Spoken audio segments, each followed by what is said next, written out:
Fala galera, Danilo aqui, fundador da West One. Hoje eu estou aqui em Brisbane, em South Bank. A gente vai dar um passeio por aqui e vamos bater um papo com o Felipe, que vai contar a história dele, da família dele. Uma história muito legal, muito inspiradora. E uma família grande que ele construiu aqui e tem bastante coisa para a gente conversar.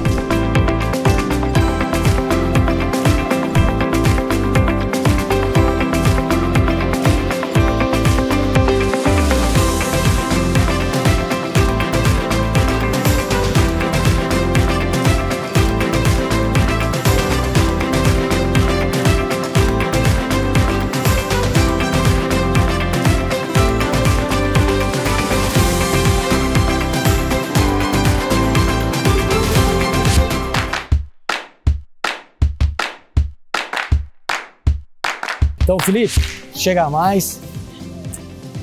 Beleza, meu irmão? Tudo jóia, Danilão. Esse é o Felipe, com a filhinha dele. É, tem uma aqui. Um dos filhos. Ó a bochecha. E aí, brother? Tudo firme, Danilo? Beleza, a gente vai andando, vamos contar um pouquinho da tua história. Então a gente vai andar por aqui pelo bazarzinho aqui de South Bank, a gente entra pra prainha lá e vamos trocando uma ideia. Firmeza, vamos. Beleza? Então vamos nessa. Filipão, como eu sempre costumo fazer, me conta um pouco da tua história lá no Brasil. De onde você vem, o que você fazia, me conta um pouquinho. Eu sou fisioterapeuta formado no Brasil desde 2011 e daí, enfim, me mudei de Brasília, eu sou de Brasília, me mudei de Brasília para São Paulo para estudar e trabalhar e daí chegou um momento... Ah, você fez faculdade em Brasília? Fiz faculdade em Brasília você fez em Brasília. Fiz pós-graduação em São Paulo. Eu e minha esposa decidimos, enfim, na época éramos só namorados, enfim, a gente decidiu casar, só que eu não queria ficar em São Paulo e ela não queria voltar para Brasília e vice-versa, sabe? Então a gente precisava de um plano. Ela é de Brasília também? Ela é de Brasília também. E a gente precisava de um plano, né, para começar a família, o projeto. E daí ela também é fisioterapeuta, nós nos conhecemos na faculdade. E daí a gente começou a pensar em algumas possibilidades e eu sempre tive essa vontade de morar fora. Acho que eu tenho um ou dois parentes, assim, distantes da família que moravam fora do Brasil e eu sempre tinha aquela fantasia, assim, sabe, na cabeça do que era o outro lado do mundo, o que era a terra fora do Brasil, como eram costumes e tal. E eu, financeiramente, eu não sou de uma família rica, eu sou de uma família de classe média. E eu não tinha condições de viajar para conhecer o outro lado outros países, né? E daí acabou com essa insatisfação de morar em Brasília e em São Paulo e me achar meio que não localizado, que foi alimentando essa vontade de antes, assim, sabe? De sair do país. Mas por que não? Mas a vontade era sair para viver uma experiência de intercâmbio ou sair de vez mesmo? Então, a vontade era sair para viver um intercâmbio. Porém, eu não tinha esse luxo de... o dinheiro que eu ia juntar e me planejar para fazer, eu ia ter que tomar uma decisão definitiva. Porque, afinal de contas, eu estava casando. Eu não poderia só viver uma aventura ali de intercâmbio e voltar 6 meses depois, né? Então, acabou que essa decisão de um intercâmbio foi tomando proporções mais permanentes, assim, sabe? E daí eu fui começando a pesquisar e tal. E inicialmente a ideia não era Austrália, era Canadá. Aí a gente acabou desistindo por vários fatores. Enfim, a gente teve um visto negado para o Canadá. Eu ia reaplicar. E aí eu senti uma coisa dentro de mim que não era para eu reaplicar. Certo. Que era para eu rever os planos e reavaliar a rota. E aí reavaliei a rota. Vamos escutar o que Deus tá planejando. Reavaliei a rota e tava Nova Zelândia e Austrália. As outras duas opções, né, que eu tinha. E daí uma amiga veio para a Austrália fazer um intercâmbio como todo jovem vem, um intercâmbio só de 6 meses e tal, só estudar inglês e curtir. E daí ela veio e foi meio que esse apoio meio que emocional, esse empurrãozinho da beirada, assim, sabe? Sei. Pula na piscina. Ela tava aqui, não? Ela tava aqui, tinha acabado de vir. E aí eu acabei tomando essa decisão de vir pra Austrália. Só uma pausa, eu adoro esse lugar. Vou mostrar umas imagens aqui, South Bank. Aqui é uma delícia. Essa prainha no meio da cidade de Brisbane, isso é demais, eu adoro isso. Mas fala, você estava falando? E aí eu tava falando que essa amiga veio e tal, e aí foi meio que um estímulo, assim, do que eu precisava, sabe? Eu percebia que eu tava já demorando muito a executar. Eu tava planejando, e a execução... Você ficou quanto tempo nesse planejamento? Uns 2 anos e meio. 2 anos. Tá. E assim, planejando a minha vida pessoal e tentando encaixar a vida pessoal com vida profissional e o desejo, né?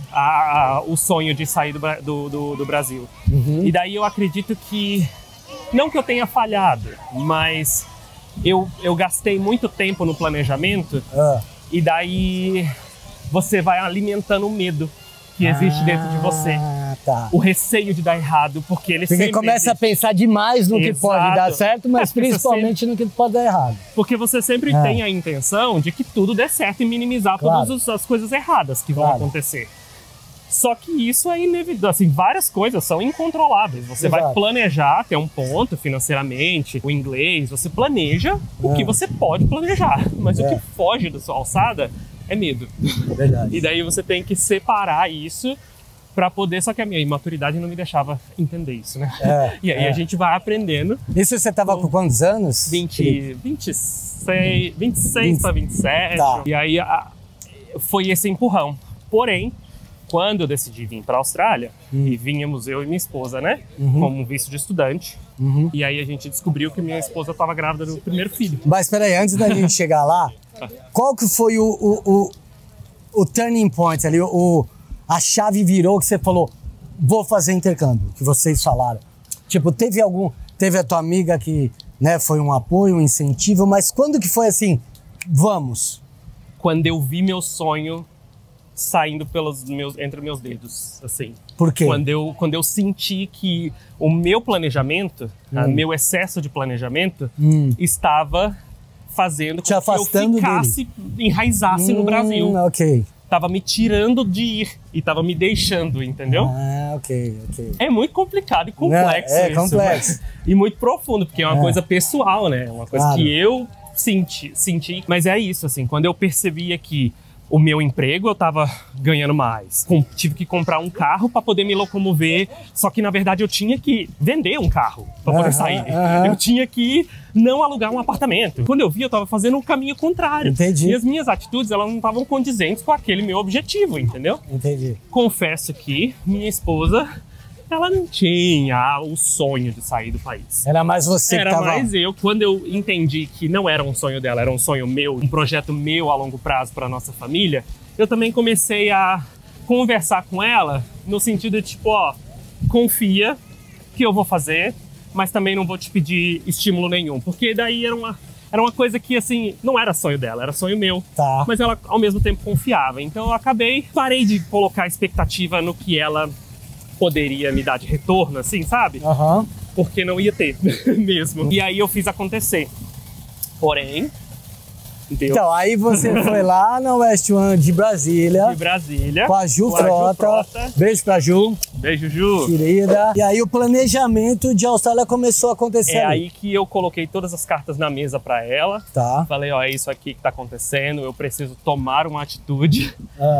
E entender como é que eu vou executar esse plano. E aí foi que ela me falou exatamente todo o planejamento, assim. Eu tava tentando, quando eu tava planejando, eu não planejava um intercâmbio. Eu planejava vir permanentemente, então estudar inglês e aplicar um visto mais permanente ou para um mestrado, alguma coisa do tipo. Quando eu vi que isso não era possível, eu tive que abaixar minhas expectativas e falar, vou ter que ir para estudar inglês, igual todo mundo vai no iniciozinho, sabe? Foi aí que a Ju me deu todas as opções possíveis, me deu todo o caminho, e aí foi a luz no fim do túnel. Porém, o projeto isso de 2016 para 2017, isso foi final de 2016. Tá. E daí, só que os planos de Deus, ele tem algumas peculiaridades, né? Enfim, Daí, quando eu tive que aplicar o visto, entregar os papéis para a Ju, para poder ela aplicar o visto para mim, a gente estava desconfiando de uma gravidez. E daí, né, no visto de estudante, a pessoa não pode vir grávida, por conta que ela precisa fazer exames médicos. Sim, e aí, sim. A gravidez, quando está grávida, não pode fazer raio-x. E precisaria fazer um raio-x, então... Enfim, a gente descobriu a gestação do meu primeiro filho, Tomás. Que está com 7 anos. Que está com 7 anos hoje.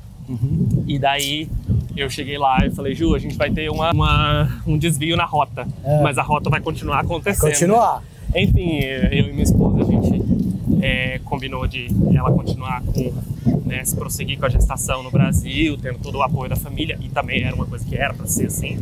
E eu vim sozinho. Uau! Daí... Que coragem, hein, velho? Que coragem. Você sabe que essa coragem, ela não passou por um processo de... Não passou por uma racionalização. É uma coragem de ação. Tá. Eu já estava no modo em que eu não ia planejar mais. Eu estava decidido que eu ia fazer o que eu tinha planejado. Boa. E eu não existia mais um planejamento. Ou, mas isso aconteceu, eu não vou fazer. Eu só tentei adaptar o que estava apresentado para mim, né? Para executar. Mas a execução, ela aconteceu. Eu estava decidido. E assim, ainda mais que eu acreditava, assim, de verdade, que se Deus colocou aquilo no meu coração e nunca tirou, e sempre me deixou, sabe, motivado a fazer, mesmo sem ter motivação da minha esposa, né, que por um momento ela não me estimulou, mas era um sonho que só aumentava, entendeu? Sim. Então, eu acredito que isso também foi uma resposta muito positiva para que eu continuasse, porque o sonho ele não diminuía. Eu não tinha... Passou. Não, isso, eu não considerava a saudade da família. Eu teria saudade da família. Sim, mas não era uma coisa que te bloquearia. Que bloquearia, entendeu? Porque era uma coisa muito profunda mesmo. Era uma vontade muito sólida. Estava falando que aí falou pra Ju, olha, estamos desconfiados que a minha mulher tá grávida. Daí a gente fez Daí ela... Enfim, foi confirmada mesmo a gestação. E a Ju falou, não, então tá, a gente faz tudo pra você. A gente escolhe a cidade, ela me mostrou as opções, eu fui pela opção mais lógica possível, que foi Sydney pra mim. Eu não tinha você chegou em Sydney. Legal. Eu não tinha nenhuma palavra de inglês na minha boca, então eu precisava de opções pra trabalhar, com um nível de inglês básico e com mais opções mesmo. Sydney, sem sombra de dúvidas, acredito que seja a opção mais racional, assim, pro meu perfil. Tá. Enfim, e aí, dentro de uma semana aplicamos o visto e dentro de um mês e meio já estava aprovado o visto. E aí é que veio a consolidou, né? Sei. E aí... vou mesmo. Agora vou, entendeu? Agora o que era para acontecer vai acontecer. E daí, isso foi em dezembro de 2016. Antes do Natal ou depois? Depois do Natal. Depois do Natal. Passou o Natal lá com a família? Passei o Natal com a família e aí eu vim e não me despedi de ninguém. Não se despediu? Não. Falou, saiu a francesa. Falou... Saí a francesa. Era um momento, assim, pessoalmente, em que eu realmente eu não me via com... Como é que eu posso falar? Eu não estava aberto para críticas. As minhas emoções, entendeu? Ok. Eu precisava que o meu racional agisse para que eu pudesse executar, porque a minha emoção já tinha me tirado toda a energia do meu sonho. Então eu tava num modo operandi, assim, de... Não vou entrar nessa armadilha que eu mesmo tô criando. Exato. O meu sentimento não vai me sabotar de novo, entendeu? Eu vou fazer racionalmente o que eu quero fazer. E como foi a chegada em Sydney? A chegada foi ótima, porque eu tinha um suporte emocional dessa minha amiga, né? Eu fiquei um mês e meio na casa dela, veio com o namorado também do Brasil, na época, e daí foi o suporte emocional que eu precisava, assim, porque ela também é amiga da minha esposa, Caterine, se ela estiver assistindo, obrigado, Catê. E, enfim, isso foi realmente o que eu precisava ali no momento, e começou a jornada, né, do intercambista. Você falava inglês, não? Nada. Nenhuma palavra. So, the book is on the table. Book is on the table. How are you? And my name is Felipe. Isso, mas assim, eu já tinha me preparado emocionalmente, psicologicamente, para tudo que eu ia passar, assim. Eu acho que essa preparação, para quem vem, assim, nesse meu perfil de família, ou quem já vem num intercâmbio com a vontade de imigrar, que é talvez, se você for estudar e chegar a imigrar, ter uma residência permanente aqui na Austrália, eu acho que é realmente um mindset, né? Um jeito de pensar inteligente, assim, para que tudo ocorra da forma que você atinja seus objetivos. Porque eu me preparei para não ter vergonha do erro e de não ter vergonha de não saber nada. Você vai chegar como se fosse uma folha em branco num país onde não é a sua terra e você não sabe falar a língua, você não sabe onde é que compra pão, se é na padaria, se é no mercado. E isso tudo acaba minando toda a sua autoestima, que é o que você ainda tem quando você veio pra cá, né? Porque você conseguiu atingir uma meta grande, que foi realizar um sonho de sair do seu país. Ou seja, sua autoestima tá lá embaixo. Quando você pisa aqui, a sua autoestima vai lá para baixo, pro chão.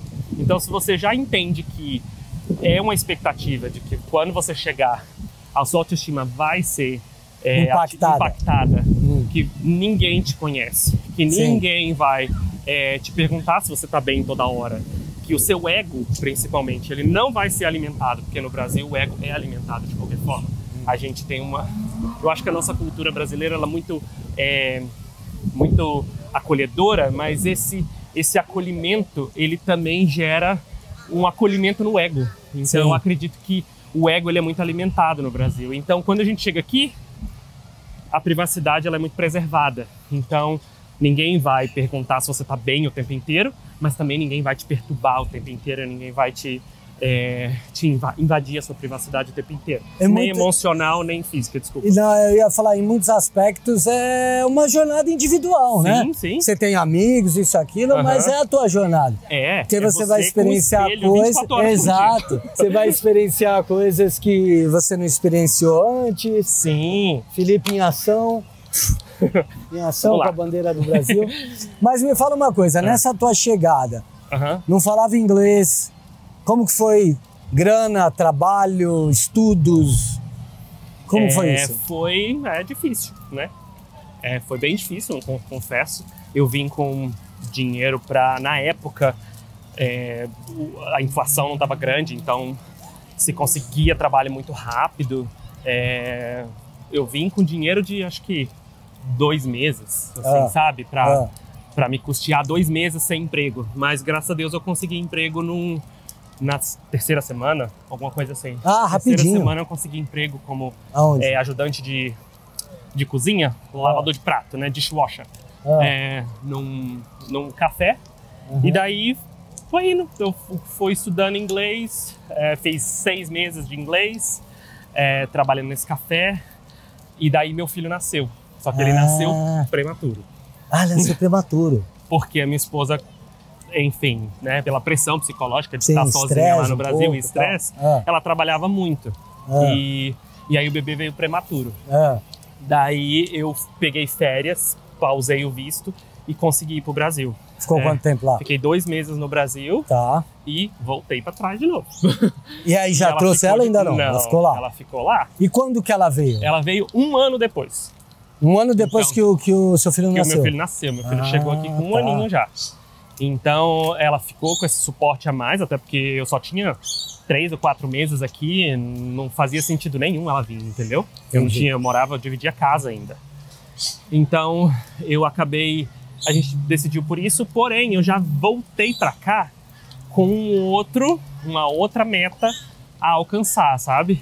Eu sempre me divido, assim, em metinhas, metas e metonas, assim, sabe? Então, eu tinha essas metas pequenas que me deixavam alcançar metas maiores e depois a maiores. Senão eu me frustrava com a meta grande, né? Que era a residência permanente, que não ia chegar instantaneamente, né? Então eu voltei pra cá em julho. Eu fui pra lá em maio, voltei pra cá em julho.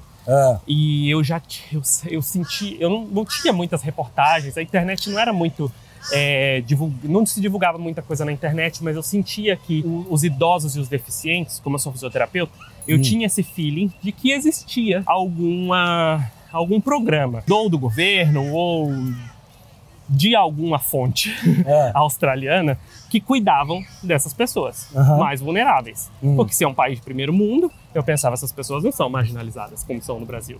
Essas pessoas não vivem de doação ou vivem em periferias. Elas estão integradas na sociedade. A gente percebe nos índices, né? Tudo que eu via. Então, isso foi meio que pensando fora da caixa, sabe? Foi uma intuição. E aí eu comecei a pensar. Quando eu voltei para cá em julho, eu comecei a pensar nessa ideia, sabe? De trabalhar com cuidador, como cuidador, como é que era chamado, enfim. Eu queria saber quem era esse profissional, quem era esse trabalhador que cuidava dessas pessoas. Porque eu sabia que eu tinha as habilidades, né, as skills, eu não tinha o inglês, mas era um caminho para eu alavancar meu inglês, porque as pessoas vulneráveis, elas precisam de atenção. E era tudo que eu estava precisando, de ter alguém que tivesse atenção e paciência comigo. Claro. Ou seja, essa pessoa, tudo que ela tem perfeito, tempo, né? Entendeu? Perfeito. O trabalho perfeito. Pois é. E como que você encontrou esse trabalho? Eu pesquisei lá no Google e comecei a mandar os resumês, os currículos para essas empresas. Um dia recebi uma ligação, que eu não entendi a ligação, que é lógico, mas aí falei yes para tudo. Pedi para enviar o endereço por mensagem, lógico, claro, que eu não ia entender nada do endereço, e cheguei lá. Essa é uma história muito, muito de coragem, assim, eu vou contar pra vocês. Cheguei lá e aí a mulher tava desesperada, era uma enfermeira muito bem conceituada em Sydney. Ela tinha um paciente que o cuidador dela, o enfermeiro dela, ia sair de férias, ela precisava de alguém urgente para cuidar dele. Só que ela me fez assinar, ela falou assim, olha, você precisa assinar esse termo de compromisso. Um termo de compromisso de pelo menos umas 10 páginas com letrinhas pequenas, que eu não sabia, lógico, o que era. E eu só assinei, né? Porque eu ia precisar, era o emprego, eu falei, depois eu vou descobrir depois eu vejo o que era, porque já cheguei aqui, agora só tem marcha, só acelerador, não tem freio. E aí, ela falou assim, você gosta de rock and roll? Eu falei, não é muito meu estilo não, mas eu curto. Ela, você é perfeito, é você mesmo. Era para cuidar do Malcolm Young, do baterista, do guitarrista do AC/DC. Você tá brincando? Sim. Caramba! Ela falou, você sabe quem é o AC/DC? Eu, AC/DC pra mim era uma marca de margarina de novo, né? Eu falei, não. Enfim, era realmente a pessoa perfeita para ela, assim, que eu não podia ser um fã. Você imagina se eu fosse um fã, sim, né? Sim. Enfim, e aí começou a jornada. Ela já dali mesmo me pegou, me levou para nursing home, que é o asilo, hospital, onde as pessoas ficam lá, né? Exato, e no fim da vida estão morando, né? E me levou para lá para conhecer ele, pegar os shifts e começar a trabalhar com ele. Comecei a trabalhar com ele e até ele morrer. Eu estava com ele tinha um processo de demência, teve uma demência e, enfim, faleceu. Depois de 6 meses que eu tava com ele. Mas foi muito engrandecedor e foi muito bom, assim, pra minha autoestima, conseguir reconhecer vários, assim, reações que ele apresentava através das minhas skills do Brasil, né? Sim. E foi ali que eu consegui. O meu inglês foi começando a melhorar, legal. Sabe? E quando que a Luana vem para a Austrália? A Luana veio para a Austrália 1 ano depois. Esse senhor morreu. E aí eu comecei com outro paciente. Ela veio depois de 1 ano. Foi quando eu consegui aplicar o visto. Um visto mais longo, um visto ainda de estudante, mas de 4 anos. Consegui aplicar um visto para 4 cursos. E eu precisava de tempo. Eu pensei comigo, vou aplicar um visto para 4 anos, bem longo, para que eu tenha tempo de raciocinar qual vai ser o meu caminho até a residência permanente. E isso foi feito. Que legal. E ela chegou, como foi a chegada dela? Só tinha um filho. Porque hoje tem uma patota aí, vamos chegar lá. Ela chegou em junho de 2018. Ela veio com a minha sogra, e a minha sogra ficou aqui com a gente 3 meses. E daí Ela disse que não ia trabalhar, não quero trabalhar. Mas acabou que no final, ela, em 2 semanas, ela falou, eu quero trabalhar. Aí começou a trabalhar como cleaner e minha sogra foi embora. Eu estava quase terminando o 2º curso de cuidador de idosos deficientes e consegui fazer meu estágio todo. Minha sogra foi embora e aí eu já tinha um plano para colocar ela como cuidadora também, sabe? Porque eu sabia que ela ia conseguir também. Então meio que eu coloquei ela ali dentro dos contatos do network que eu já tinha, de empresas que não precisariam necessariamente do curso para poder fazer, para poder começar a trabalhar. Entendi. E daí ela começou já a trabalhar como cuidadora, a gente começou o planejamento da residência permanente, e daí vem a história. E como que vem a história da residência permanente? Então, daí a gente fez algumas consultas com agentes de imigração. Eu participava desde o primeiro dia que eu cheguei de todos os webinars que tinham na West One, tentando buscar inspirações, tentando me encaixar em algum perfil. Isso lá em Sydney? Lá em Sydney. Todos os dias eu estava lá. Inclusive, antes de mudar de Sydney, eu acabei fazendo um sobre cuidador de idosos na unidade de Sydney. Um workshop? Um workshop, que legal! Depois de todas essas consultas com consultores de imigração, hoje eu acabei fazendo a decisão de me mudar para Tasmânia. Tasmânia, meu irmão tá lá. Juninho! Juninho tá na Tasmânia. Bela Tasmânia. E daí Maria fomos para Tasmânia. Chegamos na Tasmânia em 2019. A gente desceu dirigindo. Foi porque a gente queria levar o nosso carro. Cara, é longe, hein? Levaram quantos dias? Levei 2 dias. Parou um dia e o outro dia a gente dorme dentro do barco, né? Então, E foram pra batalhar a residência permanente. Esse era o objetivo. Eu não porque tinha é regional também, lá porque e é tal. regional e tal. Mas eu também não tinha qual seria o meu caminho. Ainda não tinha a minha profissão validada, ainda não tinha nada. Eu só tinha o feeling de algumas conversas com consultores de imigração. Eu tinha que na época era Northern Territory, que era Darwin, e Tasmânia. E aí eu fui pelo feeling da Tasmânia. E foi pra onde? Pra Hobart? Pra Hobart. Chegamos lá, sim, na semana de mudar a gravidez da segunda. Da 02, né? 02.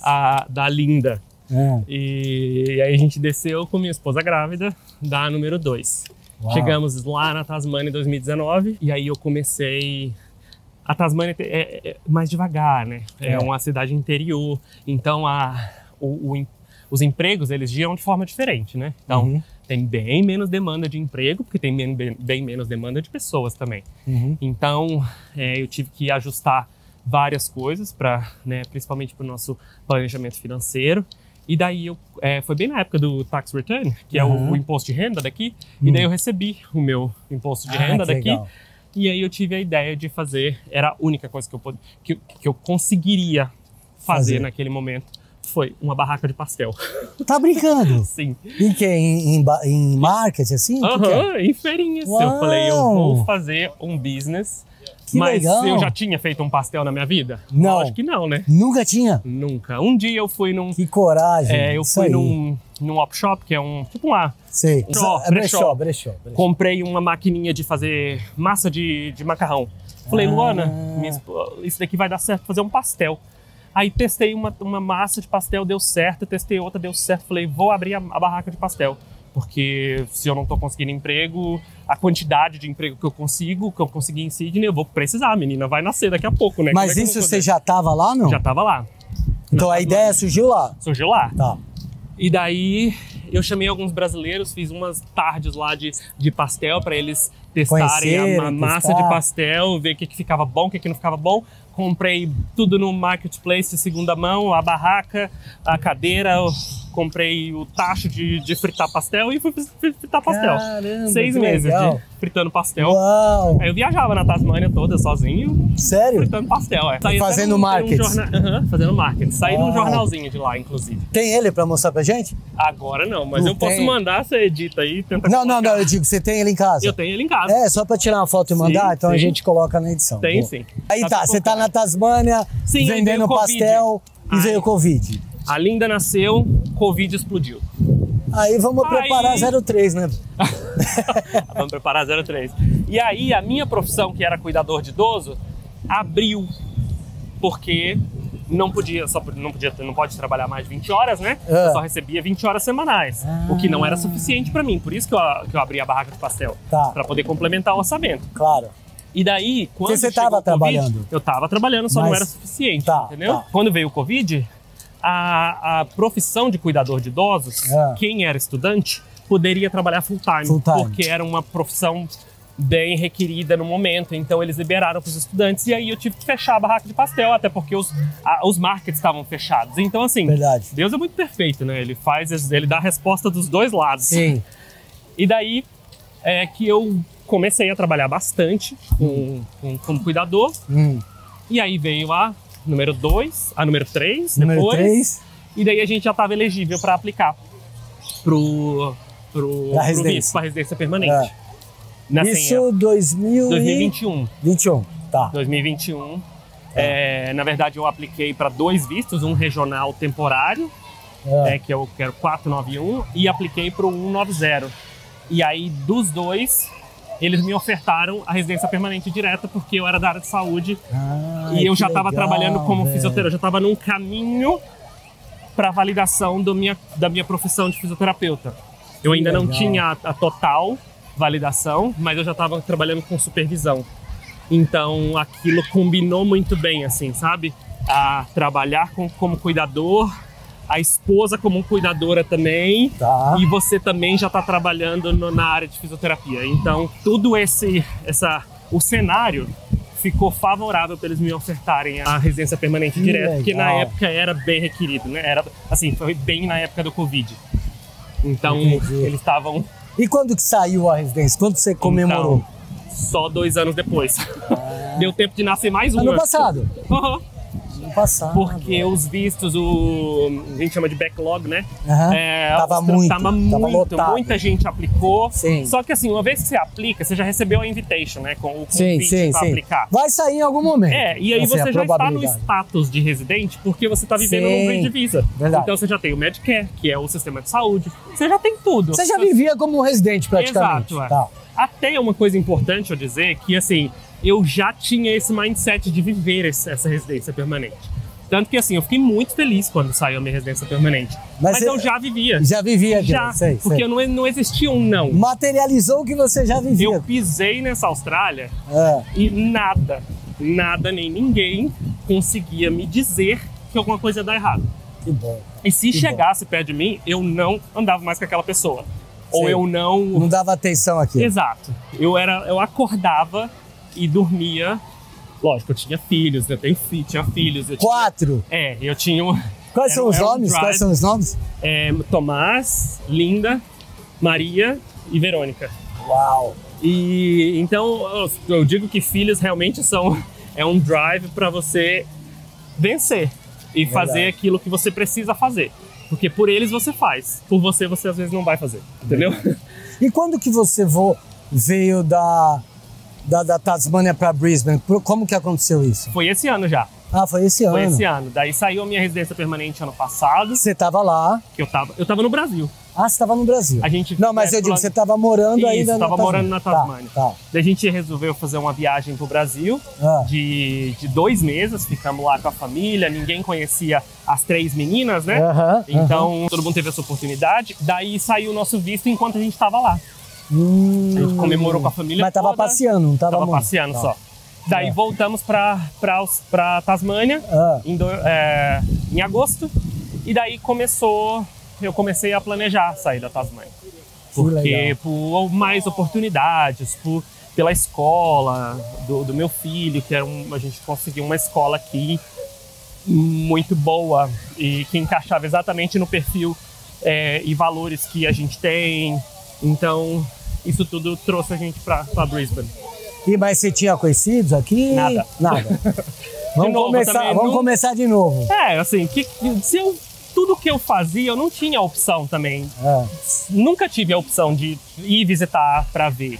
Eu tinha que ler sobre, estudar um pouco e tomar a coragem de fazer aquilo que minha intuição tá me mandando fazer. Porque eu não ia deixar minha esposa lá com 3 crianças e uma na barriga e viajar para Brisbane para ver se eu gosto de Brisbane.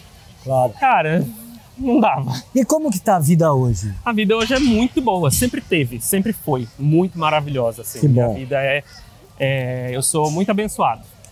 Todo mundo tem desafios, assim, meus desafios não são... Parte da vida, né? Exato.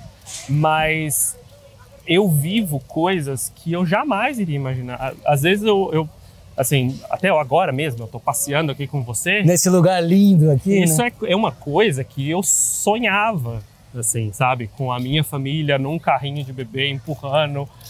Que demais, É o vive e venci. Isso é o vive e venci. Só que é importante, assim, dizer que a vida cotidiana, ela te consome e você precisa entender que você tá no vive e venci. É verdade. Num sábado.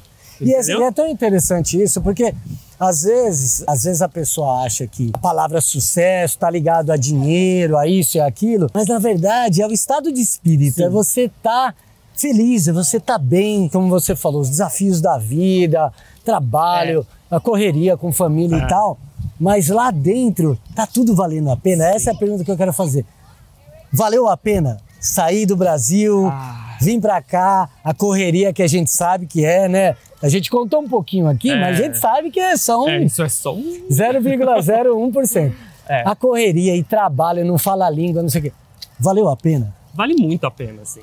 Não só vale a pena pelo país, assim, que é um país que te dá suporte para ser quem você é e realizações que você tem. Coisa que talvez, assim, nós como brasileiros não temos, né?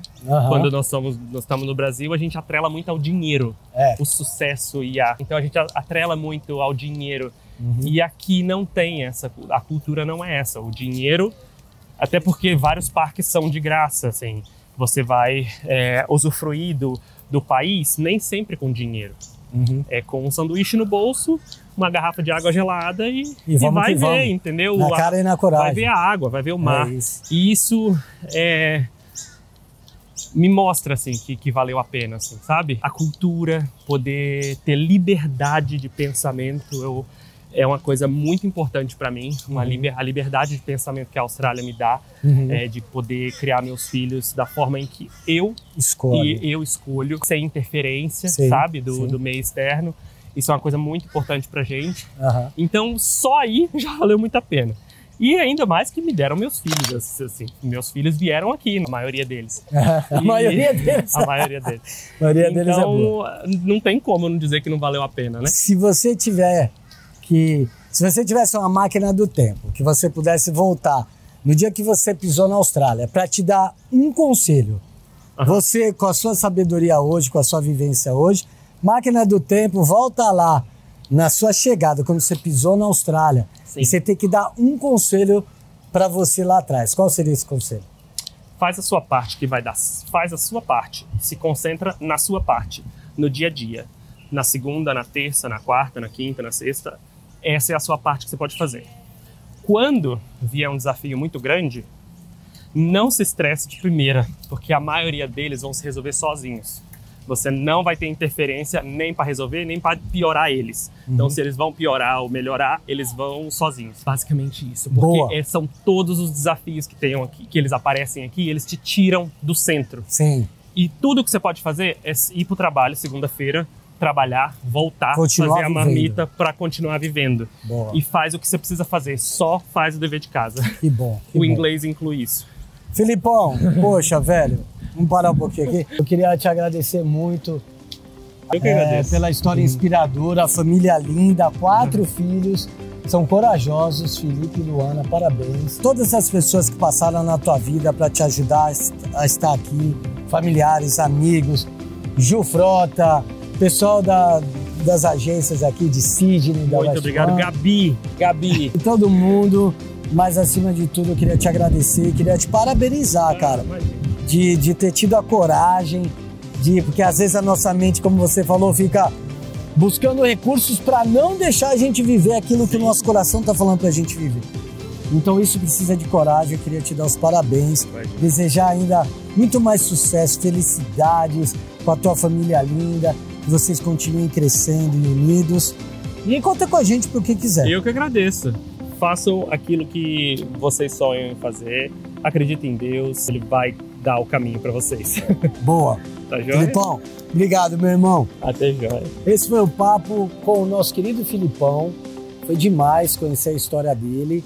E eu tô louco para contar a tua história. Então entre em contato com a West One, com os nossos consultores. Dê aquele passo de coragem. A mente vai ficar, não, mas isso, mas aquilo. Dê um passo de coragem. Viva essa experiência que vai transformar a sua vida. Independentemente se você quiser morar aqui para sempre ou não, independentemente disso, viva essa experiência porque só tem grandes aprendizados, grandes momentos, grandes pessoas, grandes lugares que você vai conhecer e vivenciar. Obrigado por assistir o Vim Vivencie e eu te vejo na próxima. Valeu, beijo!